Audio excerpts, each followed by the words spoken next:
Hello, and welcome to the Small Business Sweet Spot. I'm your host, Barb Davids, and this show is dedicated to helping small business owners like you get more organic website traffic, and also to help create and distribute content and analyzing the numbers so that we can make better informed marketing decisions. It is action-oriented, direct, and conversational. And if you've been looking for SEO or content marketing help, please stick around to the very end where I share about the group coaching program, Small Business Sweet Spot. I'm so glad you're here.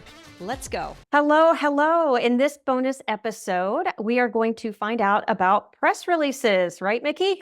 That's right. Yay. All right. For those listening or watching, you are in the Small Business Sweet Spot. I'm Barb Davids, and this is a place that gives you direct, actionable information around SEO and content marketing so that you can make informed marketing decisions. Today, we're going to talk about press releases with Mickie Kennedy. So I am personally very excited about talking about press releases. I've dabbled in it a little bit, and after hearing about what you know and you being the founder of eReleases, I feel like now I've got the inside scoop and I can really tap into some really great knowledge. So thanks for being here today. Absolutely. Yeah. All right. So first of all, I know some of us are listening to this and some of us are doing the video. You have some very bright colored glasses, and I noticed some of your earlier recordings, you don't have them and now you do. I would love to hear the story on those. So I bought these for Pride a couple of years back and wore them during that month. And a lot of people saw me wear them in podcasts, and I had a couple of headshots that I'd sent out like that. And then all of a sudden, when July rolled over and I wasn't wearing them, so many people were disappointed to the point that I'm like, I have to pull these glasses out. So Yeah. I did, and I guess it's become my thing ever since. Yeah, I love that. That's awesome. Yeah, they're very great looking on you. I like those. Thank you. Yeah. What is the first thing that you look forward to in the morning or something that you do every day? I like to think about poetry. Sometimes I'll read a little bit, but often I'm reading to get I don't know, the brain fluids flowing so that I can actually write. And I try to write a little bit, anywhere from 15 minutes to an hour in the morning. Oh, that's awesome. What kind of books do you read typically, like the topics or subjects? Poetry. Oh, you do So read the poetry too. Okay. yeah, I'm mostly, I do read nonfiction, but I usually read that on my Kindle, and usually I do that on the weekends, but sometimes in the evenings. But my morning is creative time, so I really try to read stuff that inspires me creatively, and that's what I try to write, mostly poetry. I don't really write nonfiction or anything like that early in the morning. Okay. Do you just write for yourself or do you publish it? I do publish it. I think I published last year and this year probably about 100 poems in journals. I do have a book coming out in February of 2026, so it's like going to be a while. But yeah, I studied a long time ago to be a poet, and then sort of was an entrepreneur in between, so I wasn't writing poetry. And then I started back a few years ago. Okay. Awesome. Are you going to create a press release for that book? Probably. I'll probably create several. Yeah. Yeah. Actually, that's a great lead in then, because when you say several, I had heard you once talk about doing multiple in a campaign, multiple press releases in a campaign. And this is going right into the middle of things. But what does that mean? So basically, a PR campaign is several press releases, and there's several different types of press releases. So, it really depends on what the goal is. But if you're promoting a book, you feel like, well, what are different ways to attack a book? And sometimes it's like, you know, writing the equivalent of an essay, sort of like a feature style, in which you don't really talk about your book, but you might talk about a subject matter that is aligned to the book. You might actually even do a survey or study within an industry, and ideally you want it related to the book. So you say, your name and author of recent book. So all of those, the obvious release that people do is like, I've got a new book and this is what it's about. But for a lot of people, it's hard to stand out because there's so many books and so much inventory of those types of releases. But if you create content that the media is really interested in, which tends to be maybe more of the essay style or asking really compelling questions and getting survey results and having data, that makes it much more likely that they're going to write an article about that. And, then when they, quote you in it, because you're going to have an amazing quote, which is a secret, any mediocre press release or even a great press release, you want a quote that just sings, is amazing. If a journalist was to paraphrase what you wrote, there'd be a loss in 8. So you really want to make sure that quote stands in there, because if they quote you, they have to provide the context of who you are. So if you've only referenced yourself as Mickie Kennedy, author of, recent bestseller XYZ, that's exactly the way they're going to quote you. So those are all the different little tips as far as making sure that you're going to be included. But you really want to try lots of different avenues, because there's so many different hooks and ways to sort of approach the media, and so many people feel it's just one way. Here's a book, I'm releasing the book, and that's the only type of press release that you can do. But you can do lots of little different press releases about it, and it's not unusual, for people who are really savvy in the PR world to do multiple releases. David Merman Scott, who wrote the book New Rules of Marketing and PR, bestseller. Everybody knew about that. He says so many of the first ones fell flat and he got no media pickup. And he goes, I just wrote a book about marketing and PR and doing press releases, and it's not working for me. So he kept trying different approaches, and he eventually worked, and eventually he got so much coverage that he became a bestseller. And so it really does take different approaches. You don't ever want to fish with the same bait. So if that headline and that copy didn't work, completely try a different approach, try a different headline, try a different copy, try and try again. Because when it comes to PR, you can figure it out. You can make it work. It's just one of those things that takes practice and a bit of effort.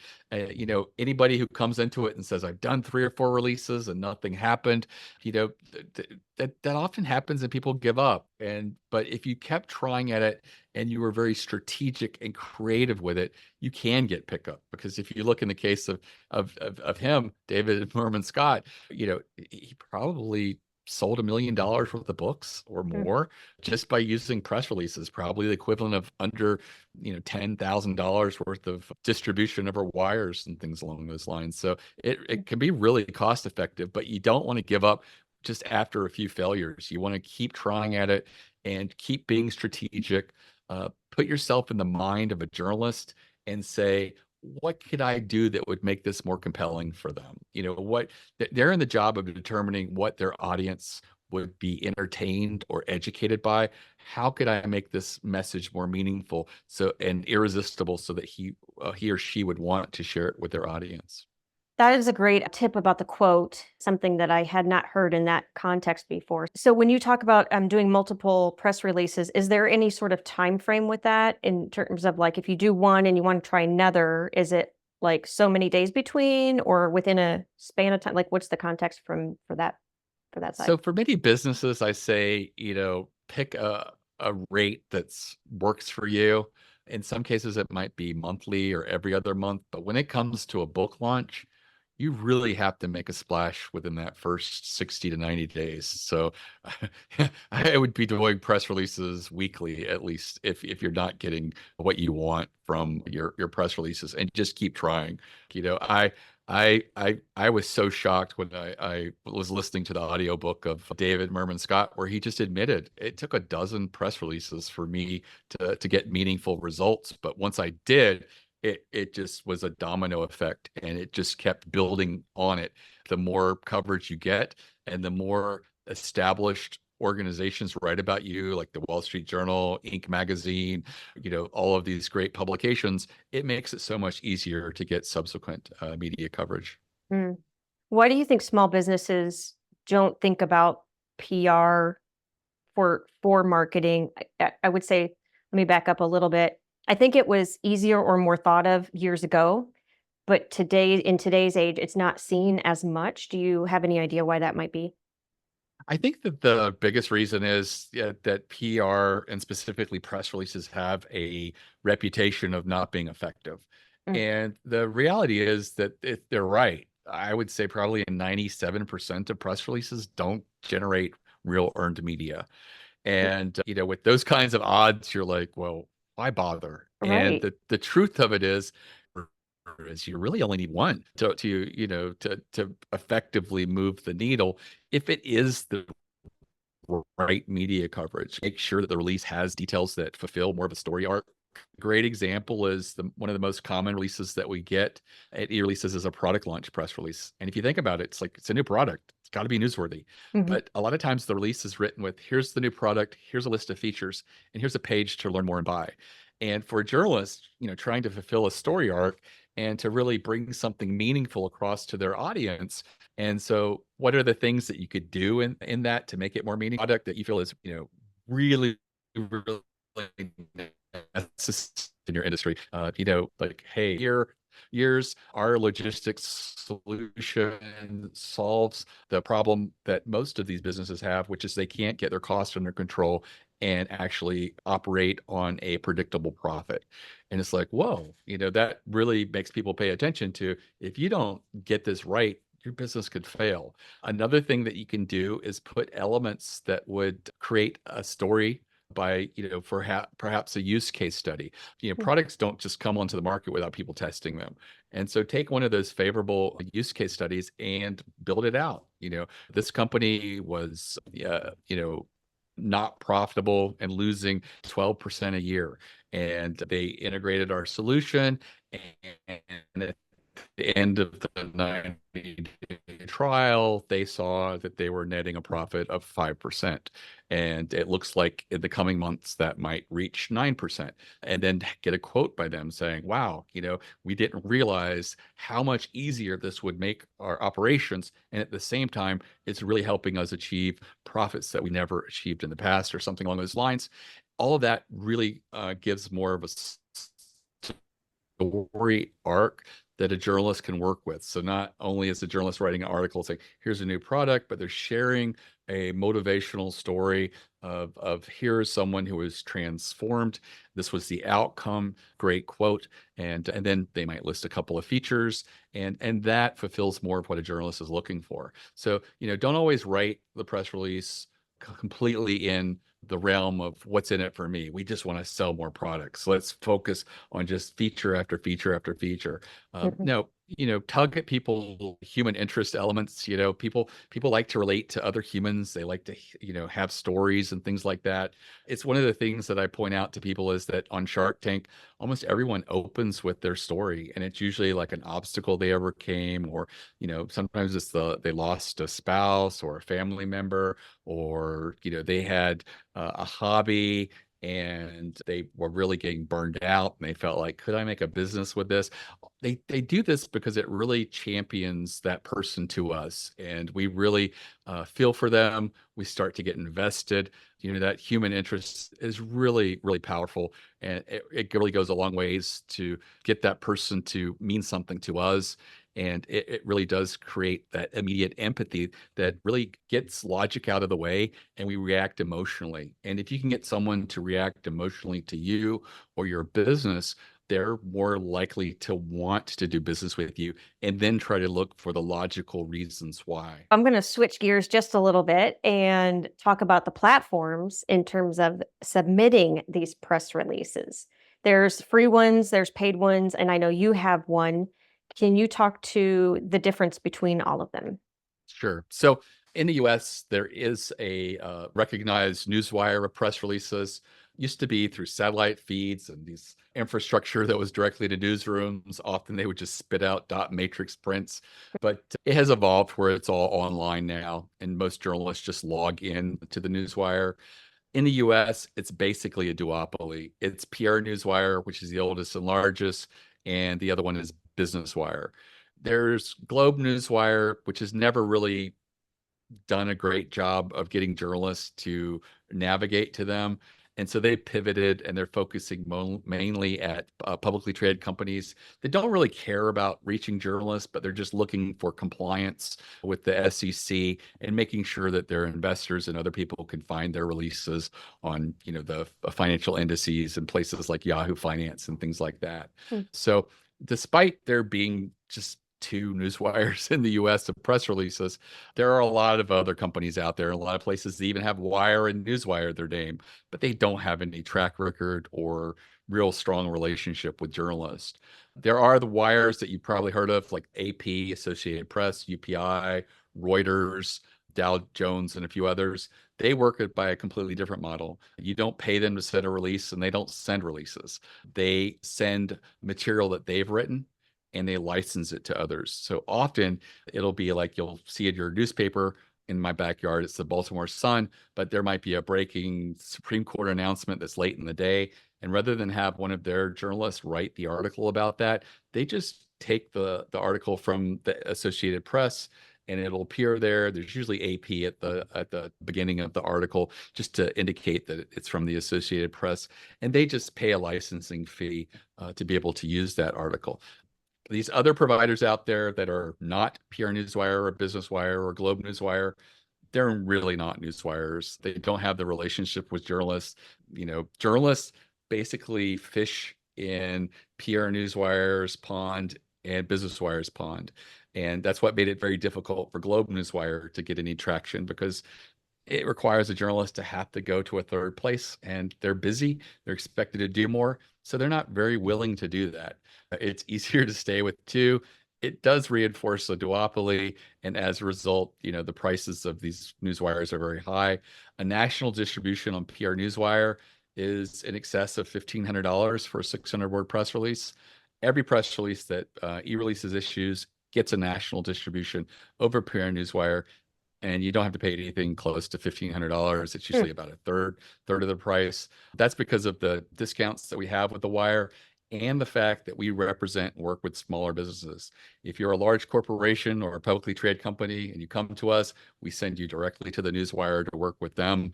We are really in this to help small businesses, entrepreneurs, authors, startups, and people like that.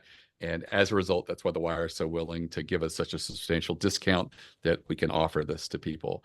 These other players that are out there, a lot of them are in the syndication game. When you send a release out, even with PR Newswire and Business Wire, your press release appears on Yahoo Finance and a few other places. If you take all of that together, maybe a couple hundred eyeballs see your press release. Zero journalists see it. And a lot of CEOs just see headlines and logos and they feel like this is great. This is media coverage. It's not media coverage, it's syndication. If you go to those news sites and do a search for this company, 95% of the time, that press release will not show up. And what I espouse is we are looking to get earned media. And that's where a journalist writes an article about you. We're looking for people to write articles about you and you to appear organically in these locations. They're in most cases, they're not really going to media. They don't have relationships with media. They're not one of those two ponds that the media in the US goes to. And so as a result, not much happens. And, because I said 97% of releases don't get earned media, that's 97% of releases going through PR Newswire or Business Wire. These are people that are doing the right thing and going to the right places, but their messaging is just not meaningful enough that it stands out or strategic enough.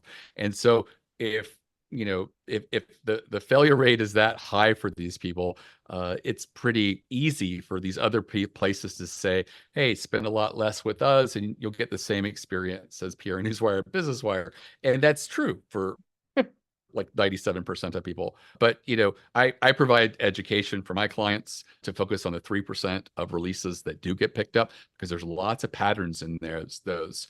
And so if you focus on those types of releases and also take the approach of enhancing your existing messaging by putting more story elements in it, you will more likely, get picked up. And, I have one type of press release that always gets picked up. never had it fail with anybody I've coached through the process. And that's to do a survey or study within your industry. I think I mentioned doing a survey, but if you ask a few meaningful questions to people in your industry, and set that up with SurveyMonkey. I like 4 questions per page. What's going on right now in your industry? What are the rumors? What if you were going to a conference or a trade show? You'd want to like bend the ear of another colleague and say, hey, have you experienced this? And often these are the types of things you talk about because it hasn't been reported in your trade publications or people covering your industry. And often those can be things that will do really well in a survey because the trade publications go, wow, we didn't even know this was an issue. And now there's some real data behind it. And so you take that link that you get with SurveyMonkey, you go out to a independent or small trade association in your industry and ask if they'll send it to their members. I don't expect that most people are going to have enough colleagues in the industry that they know very well that they could just send the survey out to. But there's so many smaller and independent trade associations out there that will willingly send out a survey like that if you approach it by asking them in exchange for you mentioning them in a press release you'll be issuing over a wire when the survey is completed. And because they don't get a lot of media attention, a lot of people don't even realize they exist. They often will see it as a win-win and send it out for you. I do tell them that we are looking for at least 100 responses for this survey to have enough statistical relevance for the media to be interested. So if it doesn't get that, I usually circle back with them and ask if they could do another push through email or send it through social media and to get those responses. And then you just sit and analyze those questions and the responses. SurveyMonkey makes it pretty easy to analyze that data and, come away with what was the most aha moment? What's the biggest surprise here? And you really want to focus the press release on one, maybe two of those questions, but do build out a page on your website where you put all of the questions and responses because you will have journalists smarter than you that will go there and flesh out another story or another angle or another hook because of the data that you have. And so it's very valuable. And again, they're going to want to, they'll mention you. And when you send out the press release, you're going to have a very meaningful quote as to why you felt the numbers skewed a particular way on a hot button question that you asked. And every time that I've had people do this, the least number of articles we've ever gotten is 4 from one person. And on average, it's between like 8 and 14 articles every single time that we do that. So it never fails. So while, 97% of releases fail, it's because those are the releases where people are talking that, we just hired a Jim as a associate in HR. And, no shade to Jim, but very few people care about those types of releases. You'd be better off just taking Jim's picture and writing a little bit and sending it to your local paper and maybe a local trade publication that has like an on the move section, and you get the same response without having to pay the high cost of sending over a wire with, at the end of the day, content that just isn't really strategic enough or important enough for the most media to care. That's a lot of information. I'm really excited about all of it. I have a lot of good takeaways in my head. I'm going to have to re-listen to this. And it brings to mind when we do all of this stuff, then what happens? Like, how do we measure it in a way? Like, we can't just put a promo code with it necessarily, depending on obviously the angle, but how do you suggest people measure the press releases? So you have to find a metric that works for you. If your metric is sales and financial, you have to make sure that at the end of the day, the earned media that you get leads to that. What a lot of people don't realize that you can also do with this earned media is, sure, sometimes it will result in sales, sometimes it will result in leads, but you can then take that message and put it in front of your existing customers as well as your own leads.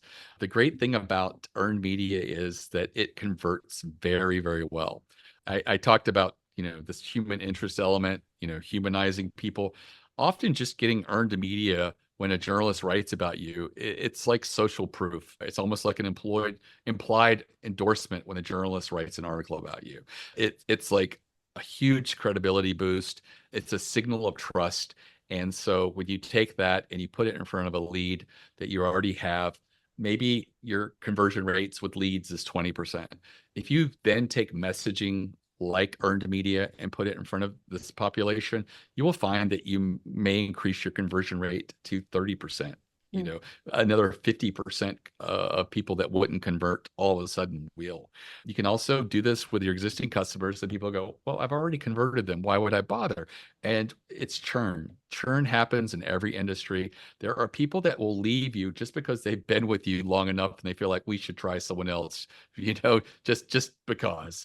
Mhm. And so if they see an article and they read that, they like, we don't need to shop around this year. We're with the right company. We don't need to, mess up something that's working right. And so those are all the types of things that happen because of earned media. And so, not just looking at the metric of new sales that's coming in, but look at the possibilities of increasing your conversion rate with existing leads. Look at reducing churn with customers by putting these articles in front of them. Record these articles. You've got the links to them, but go to them and download them. There's a lot of extensions on browsers that allows you to take full screenshots as well as PDFs of these things, because I will tell you, pages disappear.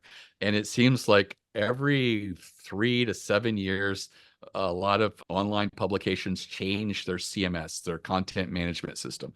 And a lot of times when they do that, they jettison the old stuff and start fresh, or they only port over more meaningful articles because it's just so complex. So make sure you've recorded that, and build a brag page on your website where you have all your accolades, all of the media pickup that you have.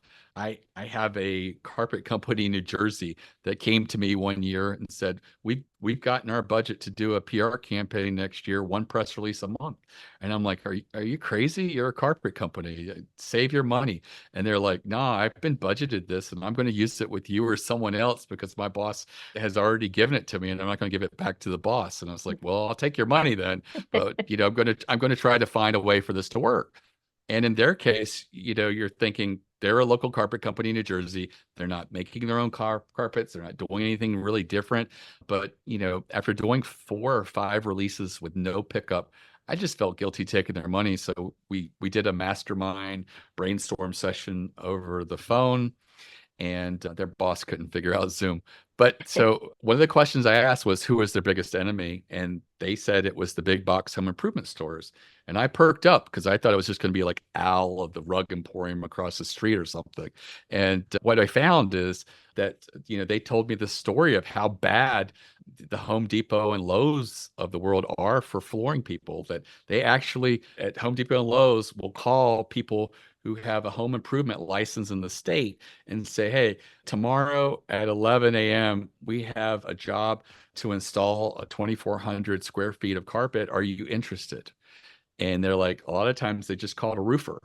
And if that roofer answered and doesn't have work for the next day, all of a sudden they're going to YouTube and they're going to try and figure out how to install carpet overnight. And he said that's one of the reasons that when they go into homes that have carpet that doesn't look right and they're getting new carpet and they look at it and say, there's nothing wrong with this carpet. It just was never stretched properly. The seams weren't done correctly. So it looks like a mismatch. And the padding that they use is just not good. And so we wrote an article about that, sort of a David versus Goliath thing, and it got picked up in so many floor trade publications. And I was almost apologetic because I was like, this isn't, your customers aren't reading these magazines, but they're like, no, no, no, we want this because this is huge credibility for us. And so we continued to work similar angles against the big box home improvement store, trying, different approaches. Like we did one about how they market personally against the big box home improvement stores. And they continue to get media pickup. They did get the local newspaper once, and they got New Jersey Magazine. But the rest of the clips, which is like almost 30 other clips, were all trade publications. And so what they did is they printed them all out, the articles, and logos and stuff like that. And every time they went and gave a quote to a new homeowner, they'd say, "Hey, we may not come in the cheapest, but I just want to, let you know that we're recognized nationwide." And they started opening the book and just thumbing through it. Here we are in Floor Covering Weekly. Here we are in, Floors Today. All of these places, as well as the local newspaper, New Jersey Magazine. And by doing that, they started increasing their conversions 17%. Wow. Which is a really big number for them. And so that just shows the credibility that works. And they call it their brag book. And they were the ones that opened my eyes to the possibility of how earned media can be used to increase your conversions by getting that in front of your existing leads. That's a fantastic story. I love the idea that you guys took the time to brainstorm about it and trying to figure out so they weren't just throwing their money away, basically. Right. Yeah, Yeah. that was Because good. I gotta say, when you think of companies that are not very newsworthy on the face of it, that Mhm. a local carpet company certainly comes to mind. Yeah, right. One thing that I do recommend at times, if it makes sense, is to put a vanity URL on the press release. Sometimes it doesn't work out, but like the vanity URL, you can make it go to a longer URL, but with the vanity URL making it shorter, you can also track how many people go to that URL. So you know if you only put it on that press release, then you can track maybe how many people saw it or clicked it. I guess just clicked it, but do you think that's a good idea or a bad idea? I don't think it's a bad idea if it is just a forward of the domain, and when the page they end up on is different, you will find that a lot of journalists will end up and take that ending result of page and copy and paste and change the URL. But if it is one where I think usually involves a frame where that domain URL remains constant, Mhm. then they're more likely to keep it. But yeah, it is one of the frustrating parts of it, because even if you put the tracking code after a URL, Mhm. journalists will always, it seems, delete it, which makes Okay. it difficult to measure. But it's worth a shot and a try to at least see. And I guess that's where the creating the special page then would come in handy because then you wouldn't have to worry about it. The short URL would just be for convenience and for prettiness, but the designated page, while it's still a long URL, it's the only one that you're going to use for the press release, Right. right? Or if it is a survey or something like that, a page that you've built out. But in other cases, like a product launch, you're going to just take them to a page about the product that True. hopefully has a buy button on it as well. But and it is one of those things, like from an ROI standpoint, how do you measure? And generally, it's like if you have a constant sales rate, all of a sudden you have a bump. It's pretty good indicator that if that bump also coincides with earned media coverage that you can verify that you've gotten, then that might be the result of it. You can also look at your analytics, but you can also just ask people how they heard about you. And Hmm. often that will, bring to your attention media pickup that you probably weren't even aware of. And Right. it's always surprising when a really meaningful blog picks you up and you weren't even aware of it. Hmm. All right, I'm going to wrap up with a question. After all of this information, this great information, what do you hope is the one thing that our audience is listening to it takes away from it? I think that PR isn't dead, that it can work for people. You kind of have to be strategic and try meaningful types of releases. And to that end, I do have a free video masterclass that's just an hour long that goes into a lot of these strategic types of releases that do work, like the survey that I mentioned. And it's available for free to anyone who wants to learn. And it's at eReleases.com/plan, PLAN. And also I would tell people that being small is not a disadvantage when it comes to PR. A lot of journalists love getting accolades from their audience, and they very rarely get accolades when they cover a product or a solution or a company that people know very well. Nobody pats you on the back and says, "Hey, great take on that new Microsoft Office update." But if they profile a small business, a new business, a new tool or a new resource, they do get a lot of appreciation from the audience because often they didn't know about it. And being small and not known is really great because it allows the journalist to be seen more as a curator. And, don't think that being small means that PR won't work for you. I really think it can work better for you than really large, well-funded companies who journalists know can easily advertise. Good to note. All right. And I'm going to have you repeat the URL and then provide maybe a popular package or what you offer at eReleases and how people can contact you if they have more information that they need. Sure. So the website's eReleases.com. That free masterclass is eReleases.com/plan, PLAN. And in our footer of our website on any page, all our social media is there. It's my direct LinkedIn. It's a great place to reach me. There's also a link in the footer to our new customer special, which gives you a really great rate of our newsmaker, which is our most popular distribution. I think it's $349 through that link. And again, feel free to call or email or open a chat on the website. We don't have any salespeople, it's just editors, and we're in the business of helping people. And we'll review a press release you've written, whether you've placed an order with us or not. We're just out there to help people and sort of spread the gospel about PR and try to be as helpful as possible. Well, thank you so much for that. I really appreciate your time, Mickie. You're very welcome. All right. And that wraps up this episode. Stay tuned for more episodes on helping your business thrive online. We'll see you in the next sweet spot. Cheers. Thank you for sticking around. I hope you enjoyed the episode. If you're looking for SEO and content marketing help, consider joining the Small Business Sweet Spot. It's a group coaching program where you can get answers to your questions about your business directly and clarity around the marketing strategies that you would like to implement in your business. You can find all kinds of information at compassdigitalstrategies.com. And if you like the episode, please tell a friend. Cheers.